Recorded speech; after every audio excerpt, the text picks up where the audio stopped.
नमस्कार दोस्तों, आप सभी का स्वागत है हमारे YouTube चैनल मान्या लाल किताब रेमेडीज में।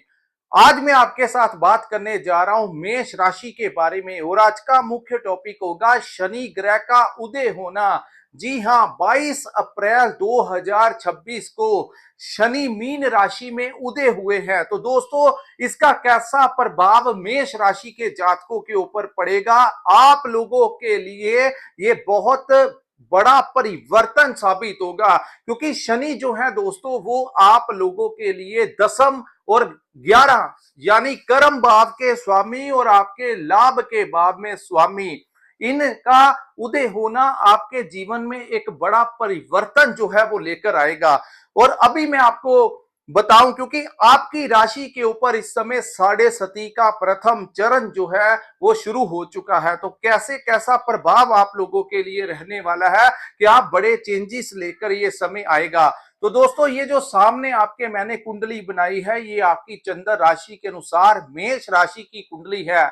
जिनकी जन्म राशि मेष है, जिनकी नाम से मेष राशि है, और उससे भी ज्यादा इंपॉर्टेंट जो है वो आप लोगों के लिए, अगर आपका लगन मेष है तो आपको ये वीडियो अंत तक सुननी चाहिए। क्योंकि इसमें मैं आपको बताऊंगा कि ये जो उदय होना शनि देव का आप लोगों के लिए क्या परिवर्तन लेकर आएगा, आपके जीवन में क्या क्या बदलाव होता हुआ दिखाई देगा, और इस समय में आप लोगों ने क्या कदम उठाने हैं और किन चीजों से थोड़ा सा आप लोगों को बचाव करके चलना होगा। क्योंकि दोस्तों, अब जाकर बड़े चेंजेस जो हैं वो देखने को मिलेंगे। और एक बात मैं वीडियो शुरू होने से पहले आपको बता देना चाहता हूं, कुछ लोग ज्योतिष की जो भविष्यवाणी गोचर को लेकर होती है, तो उसके लिए वो कहते हैं कि ये चीजें हमारे साथ मैच नहीं करती।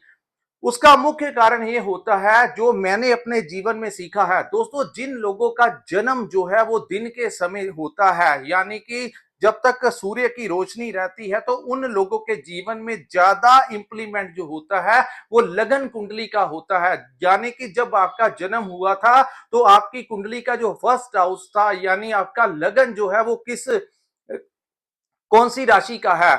और अगर आपका जन्म रात के समय हुआ है, तो चंद्रमा का ज्यादा कंट्रोल आपके ऊपर होता है, तो आपके ऊपर वो घटनाएं ज्यादा घटित होती हैं जो राशि आपकी चंद्र राशि होती है।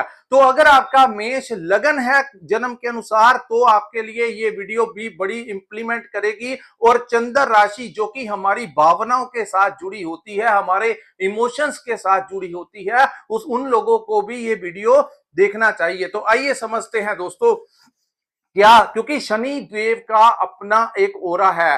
कुंडली के अगर 12 भाव है, तो 12 भावों में 6 भाव यानी आदि कुंडली के ऊपर शनि का कंट्रोल होता है। इसीलिए इसको कर्म का स्वामी कहा जाता है। यानी जो काम होते हैं, आपने देखा है कि कोई छोटा सा दुकान खोल के बैठता है, लेकिन उसके पास बहुत सारे भीड़ होती है, उसको सिर अपना थोड़ा सा भी टाइम उन लोगों के पास नहीं होता। और इसी के विपरीत कई बार लोग बहुत बड़ा कारोबार भी खोलते हैं, लेकिन उनको क्लाइंट्स जो है वो नहीं मिलते। तो जिनका शनि उच्च का होता है, ऐसे जातक जो होते हैं, इनके पास काम, जॉब, नौकरी की कभी कमी नहीं रहती। आइए समझते हैं, ये शनि की निशानियां हैं। और दूसरा, अब क्योंकि वो आपके 12th हाउस में उदय हुए हैं, मैं आपको समझाता हूं कि ये किन भावों के स्वामी थे, पिछले कुछ दिनों से कैसा महसूस आप कर रहे थे, क्या क्या घटनाएं आपके साथ घटित हुई। तो दोस्तों, ये कुंडली के अनुसार आपको समझाता हूं। आपके इस भाव में शनि जो है मीन राशि में विराजमान है, और ये अस्त हुए थे, क्योंकि जब भी गोचर में सूर्य देव शनि के साथ विराजमान होते हैं, तो वो अपनी तेज अग्नि के कारण शनि को अस्त कर देते हैं।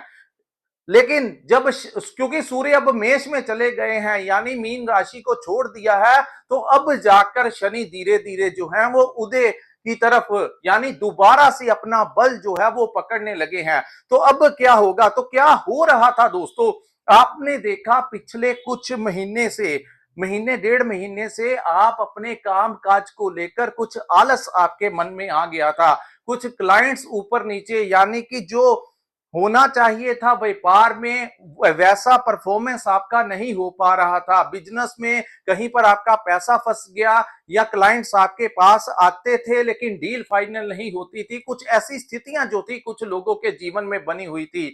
वही कोई दुकान चलाता है तो कारोबार में कुछ ना कुछ गिरावट जो थी वो देखने को मिली, लेकिन वह कहते हैं कि समय एक जैसा नहीं रहता। तो दोस्तों, इस भाव के स्वामी का दोबारा से अपना बल पकड़ लेना, यानी कर्म भाव जो है वो दोबारा से जागृत जो है वो हो गया है।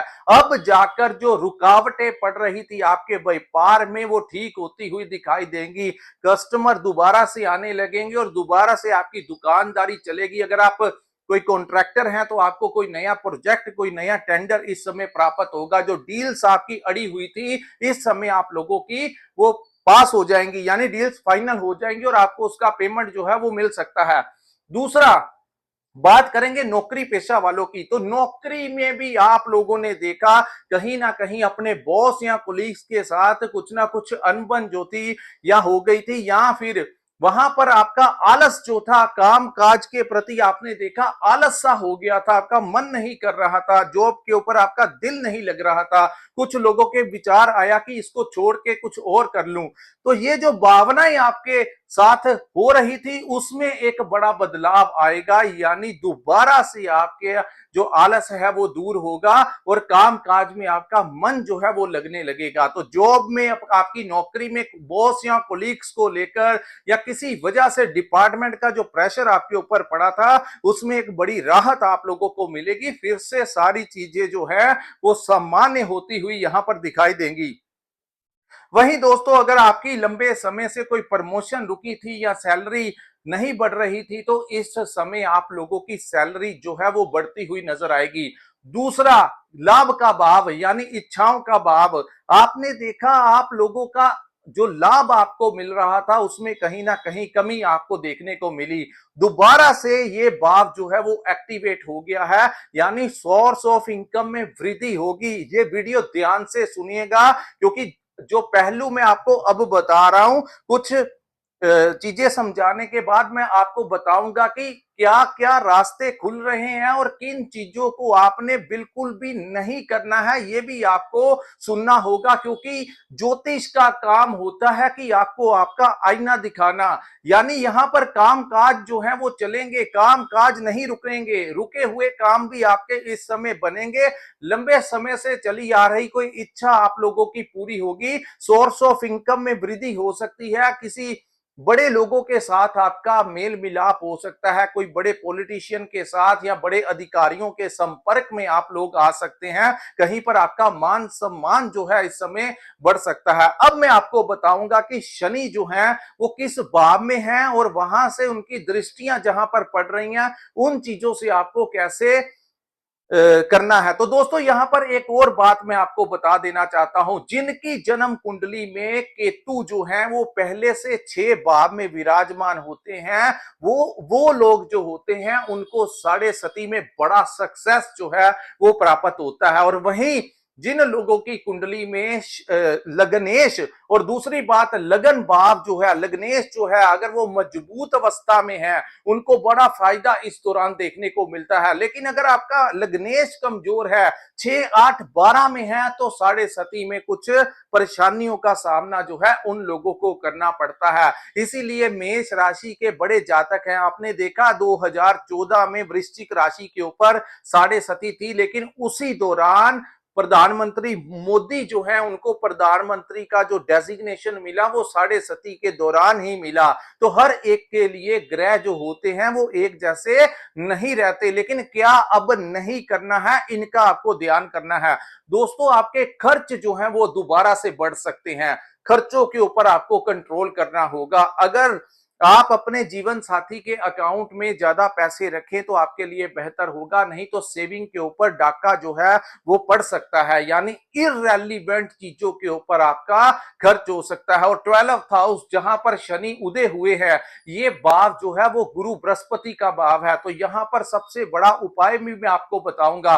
तो दोस्तों, यहां पर सबसे बड़ा उपाय यही बनता है कि आप लोग, शनि जो कि वायु तत्व के ग्रह हैं, तो आप लोग क्या करिए, आप लोग यहां पर कि आपके खर्च जो है वो गैर जरूरी कोर्ट कचहरी दवाइयों के ऊपर आपका कंट्रोल, आपके खर्च ना हो। इन चीजों के लिए आप लोगों को चाहिए किसी वृद्ध आश्रम में जाइए और वहां पर, क्योंकि गर्मी बढ़ रही है, तो पंखा, एसी, कूलर अपनी क्षमता के अनुसार आप लोग डोनेट कर सकते हैं, जिससे कि आपके ऊपर इन ग्रहों का दुष्प्रभाव, जो गलत जगह के ऊपर आपका खर्च करवाना चाहते हैं, अगर आप पहले से ही अपने धन से कुछ डोनेट कर दे, और ये सही पॉइंट मैंने आपको लॉजिक के साथ बताया, अगर आप कर दे तो आपके लिए अति उत्तम जो है वो साबित होगा और साढ़े सती में एक बड़ा रिलीफ मिलेगा। दूसरा, आलस नहीं करना है दोस्तों। शनि क्या करते हैं, इंसान के अंदर आलस डाल देते हैं, तो यहां से वो दृष्टियां जो डालेंगे वो भी मैं आपको बता देता हूं। तो दोस्तों, गैर जरूरी खर्चों के ऊपर आपको कंट्रोल करना होगा। कैसे तरीके आप अपने जीवन साथी के अकाउंट में या अपने पिता के, या कैसे भी करके आप, और अपने पास उतना ही पैसा रखिए जितना आपको जरूरत है। उसके बाद दोस्तों, यहां पर ज्यादा टूर मत कीजिए, इररेलीवेंट अपने दोस्तों के साथ कहीं पिकनिक का टूर, इन चीजों से आपको बड़ा ध्यान रखना है। बहुत जरूरी है तो आप लोगों को चाहिए किसी के साथ बैठकर चले जाएं, और वाहन का इस्तेमाल जो है वो खुद ड्राइव करने से जितना आप कम कर सकें उतना आप लोगों के लिए उत्तम होगा। दूसरा, यहां पर शनि की दृष्टियों की बात करते हैं, तो शनि की जो पहली दृष्टि है दोस्तों वो पड़ेगी आपके धन भाव के ऊपर।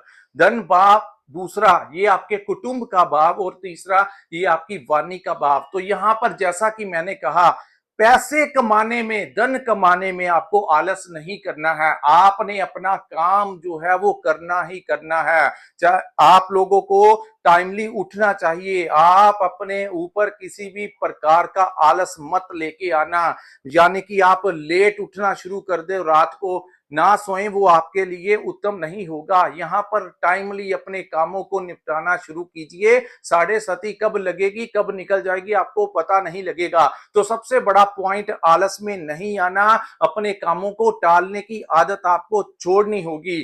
दूसरा, धन कमाने में आपको थोड़ा सा स्ट्रगल जो है वो करना पड़ेगा, लेकिन हार्ड वर्क जो होता है वो पे करके ही छोड़ता है। कभी कम ज्यादा हो जाता है लेकिन वो पे करेगा। सो धन जो कमाना है उसमें आलस आपको नहीं करना है। कोई आपकी डील है, कहीं पर आपकी मुलाकात है, अपनी दुकान कब खोलनी है, कब बढ़ानी है, ये सारी चीजें टाइमली निपटाएंगे तो धन की कमी नहीं रहेगी। लेकिन शनि यहां पर आपको आलस डालने की कोशिश जरूर करेंगे, इससे आपको बचाव करके चलना होगा। दूसरी बात, यहां पर ये आपके कुटुंब का भी भाव है, तो अपने परिवार वालों के साथ किसी भी प्रकार की वाणी का उनके साथ बात करते हुए कटु शब्दों का इस्तेमाल जो है वो आपने नहीं करना है। अगर आप मार्केटिंग का काम करते हैं, कम्युनिकेशन का काम करते हैं, कंसल्टेंसी देते हैं, तो आपको अपनी वाणी का बहुत अच्छे से इस्तेमाल करना होगा। जल्दबाजी में, गुस्से में आकर कुछ रूखा जो है वो नहीं बात करना है। दूसरा, शनि के जो है आपके, जो दूसरी दृष्टि की बात करें तो दोस्तों, शनि की दूसरी दृष्टि आपके छठे भाव के ऊपर पड़ेगी, जो कि कर्ज, शत्रु और रोग का भाव है।